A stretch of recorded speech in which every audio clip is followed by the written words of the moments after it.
Hey YouTube, Big Daddy 0207 here with KC Classic 7. Here to talk about NBA2K13. Today we just got an announcement and an update from Ronnie 2K, basically announcing that All-Star Weekend has been added in, and it's going to be from Houston, Texas this year.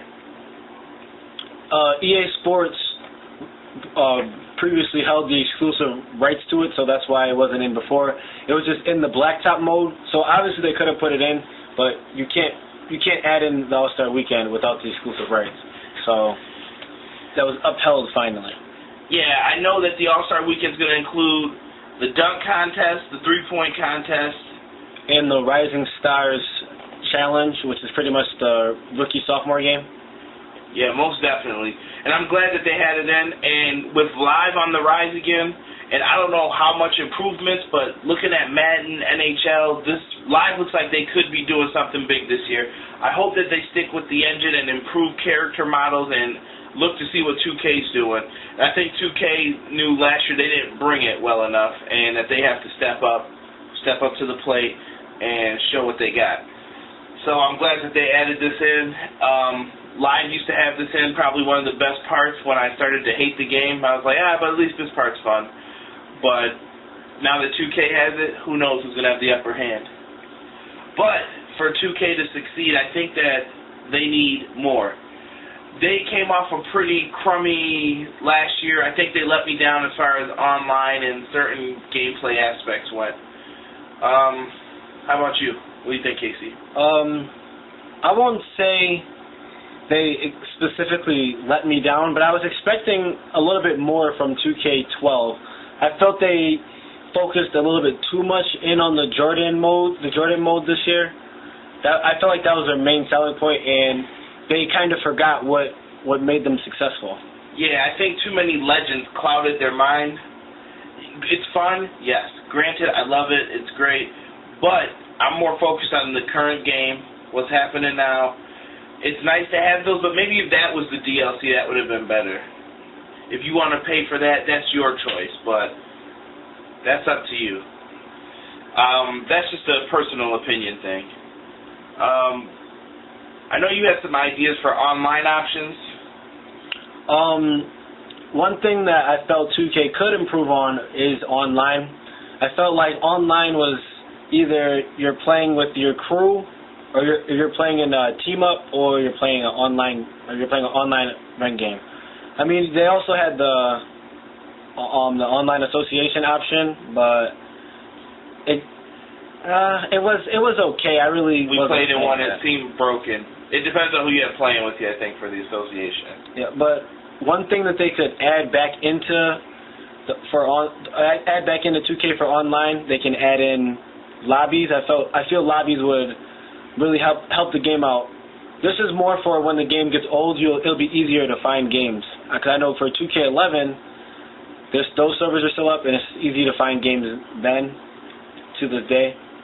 And also, another thing I feel that they should add in is communities. So if you are a sim player, you won't necessarily have to play against someone who cheeses, we'll say.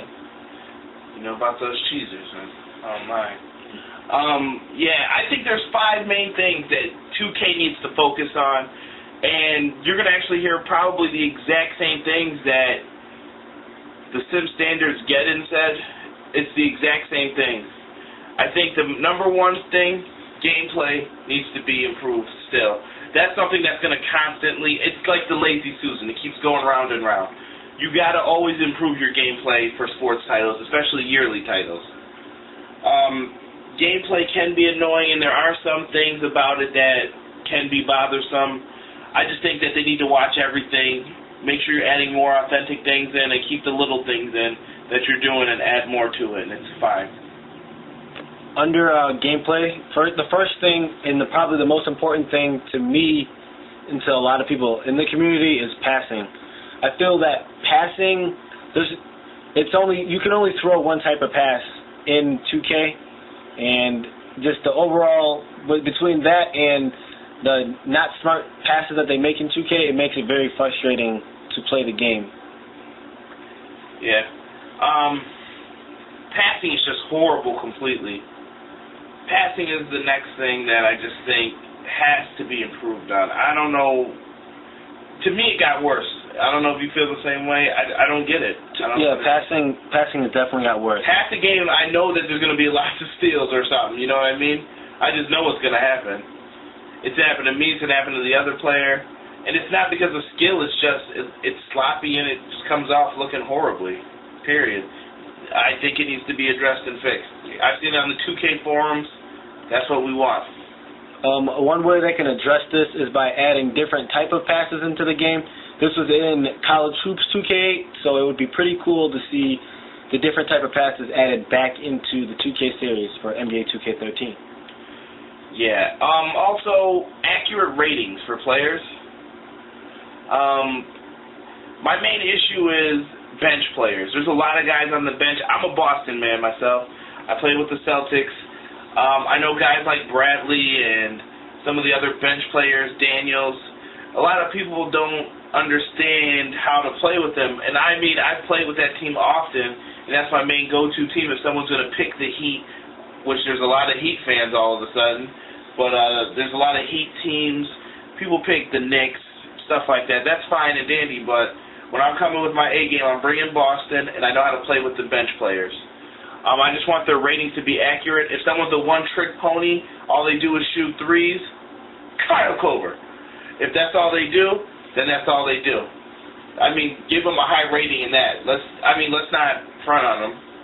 Yeah, that's a good point you make. A lot of the ratings overall, I feel when you have your bench players in, you really can't execute to their abilities, to their potential, but ratings is one thing that has to be. The ratings are one thing that have to be improved. Let me leave it with this comment. Who's to say that someone like Petrus couldn't lock LeBron James down for a game? It could happen. It could happen where he's just shutting them down. You know what I mean?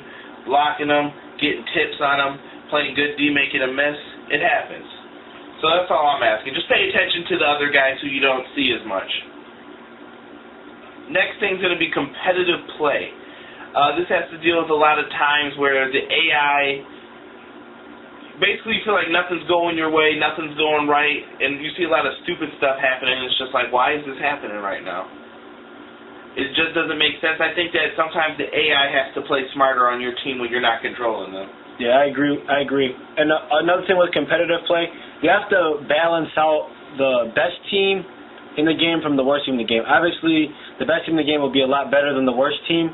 But if the Washington Wizards are my favorite team and I want to pick them online, I shouldn't have to feel, when I'm online, I pretty much shouldn't have to feel obligated to play with the Miami Heat, the Thunder, the Knicks, or a good team like that. I should be able to play with whatever team I want to play with and be successful with them, even if they aren't as good as one of the top teams. I mean, yeah, I run with different squads. I have teams who I like, so I understand that completely, though. And this is another thing. We're going to try and get through this real quick. More control over players is the last thing I wanted to touch on 5 things they need to fix. The animations sometimes are just completely baffling as to why they do stuff.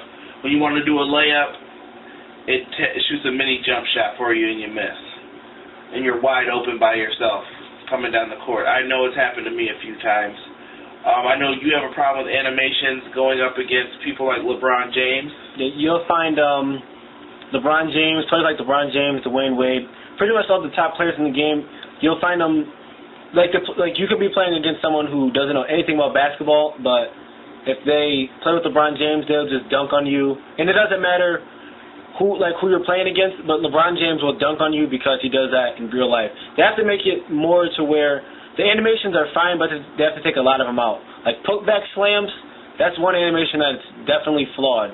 Like you can jump up for the rebound, but if you're in a putback slam animation, the putback slam animation will happen 85% of the time, and you won't get the rebound, and it becomes frustrating just playing that. Yeah, and then another small thing, I saw that you had this down before, was mid-season appearance updates. Yes, I know that I thought this was going to be in 2K12 this year. Maybe it wasn't because of the lockout or whatever, but I would like to see if someone has a beard or someone has their hair cut. I would like to see that added into the game. And I said mid-season because it would be too hard to do it daily or weekly. So I feel a mid-season appearance update along with the shoes and anything else that's new on certain players, that should be updated into the game. That's not per se gameplay, but that's something that will add more of an illusion to a realistic game of 2K basketball. Well, to end it off, we want to know what you think. Leave a comment below. Let us know if we forgot anything. Let us know you agree, you want us to elaborate, whatever the situation may be. Let us know. Tell us what you think of NBA2K13. Let me even know what you think of Live. Hit us up. Pound that like button. Animals out.